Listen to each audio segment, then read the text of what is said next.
ଜାରକା ଗୋମାତା ସଂଗଠନ ତରଫରୁ ଗୋପାଷ୍ଟମୀ ପାଳନ। ଯାଜପୁର ଜିଲ୍ଲା ଧର୍ମଶାଳା ବ୍ଲକ ଜାରକା ମହୋତ୍ସବ ପଡ଼ିଆ ପରିସରରେ ଜାରକା ଗୋମାତା ସଂଗଠନ ପକ୍ଷରୁ ଗୋପାଷ୍ଟମୀ ପର୍ବ ପାଳନ କରାଯାଇଛି।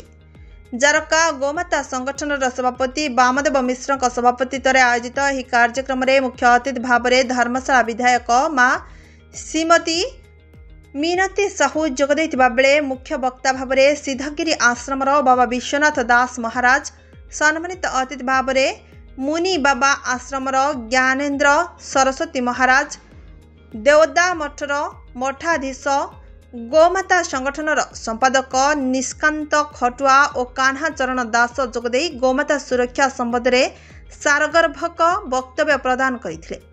ଏହି କାର୍ଯ୍ୟକ୍ରମରେ ଗୋମାତା ସେବା କରୁଥିବା ଓଡ଼ିଶାର ବିଭିନ୍ନ ସଂଗଠନକୁ ସମ୍ବୋଧିତ କରାଯାଇଥିଲା। ଏହି କାର୍ଯ୍ୟକ୍ରମରେ ସଂଗଠନର ପୀତବାସ ନାୟକ, ପ୍ରକାଶ ଗୋଚ୍ଛାୟତ, ରାଜେଶ ପାଳ ଓ ସଂଗଠନର ସମସ୍ତ ସଦସ୍ୟ ଉପସ୍ଥିତ ରହି ଏହି କାର୍ଯ୍ୟକ୍ରମକୁ ସଫଳ କରିଥିଲେ। ଯାଜପୁର ଧର୍ମଶାଳାରୁ ରଶ୍ମିରଞ୍ଜନ ବିଶ୍ୱାଳଙ୍କ ରିପୋର୍ଟ, ପ୍ରତୀକ୍ଷା ନ୍ୟୁଜ୍।